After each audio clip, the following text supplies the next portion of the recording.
Gusto ko talaga magkaroon ng BYD last year pa na talagang big bang for the buck para sa akin. Tapos madalas ko na nakikita 'to sa kalsada, itong Sea Lion 6. Sobrang angas ng itsura pre. Sobrang ano yun, high-tech, naka-ADAS, power tailgate, naka-moonroof, pati upuan nun may aircon. Tas ano yun, electronic din na siya, pindot-pindot ka na lang, 'di ba? Plug-in hybrid siya kaya safe na safe sa long drive. 'Di ka na matatakot kung malulubat ka sa daanan, eh. At ang malupit, almost the same price lang siya ng presyo ng E-MAX 7. Akala ko ito na talaga yung para sa akin dahil safe choice na siya sa karamihan.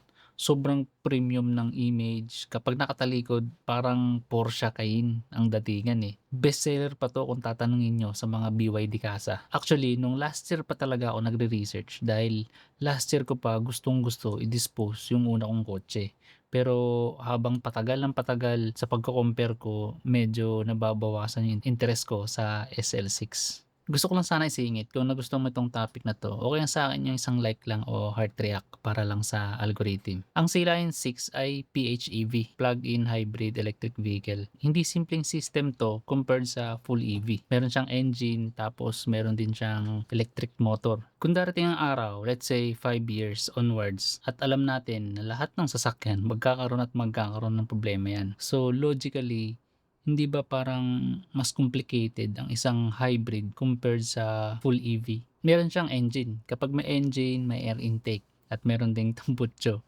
Mas nakakatakot tumabaha compared sa full EV. Exempted nga lang dun sa mga owners na hindi binabaha yung lugar nila. Meron din itong transmission. Electronic nga lang tawag nila dun yung ECVT. So may engine oil din, not sure kung may transmission oil yun. Hindi mawawala yung oil filter, spark plug, fuel filter, air filter, carbon canister, dust filter, engine coolant, at kung ano-ano pa. So sa maintenance or PMS sa kasa, matic, mas mahal siya compared sa full EV. So itong PMS menu na galing sa BYD Greenfield, Manila Bay, ito rin yung sa Bacoor, Taytay. Makikita nyo dito pinagkaibahan ng gastos sa isang PHEV at EV. Makikita nyo din na mas maraming parts talaga sa mga DMI models nila.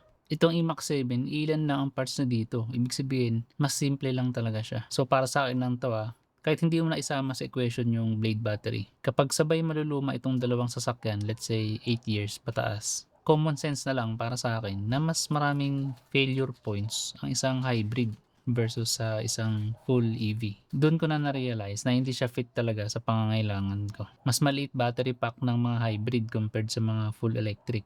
Maliit battery means mas mabilis malobat. Kaya mapapansin mo sa mga malls or charging stations, mga Sea Lion or mga PHEV pa yung madalas naka-charge dun compared sa mga totoong full EV. Ang di ko rin nagustuhan ay wala siyang DC or fast charging. Hindi mo kaya mag full charge ng 30 minutes lang. So kung maglo-long drive ka, depende ka pa rin talaga sa gas mo. Kaya para sa situation ko, wala naman akong malayong probinsya, mas may sense na mag full EV ako. May utilize ko yung fast charging in case mag long drive ako. Stop over ako saglit, snacks, higop kape, then alis na.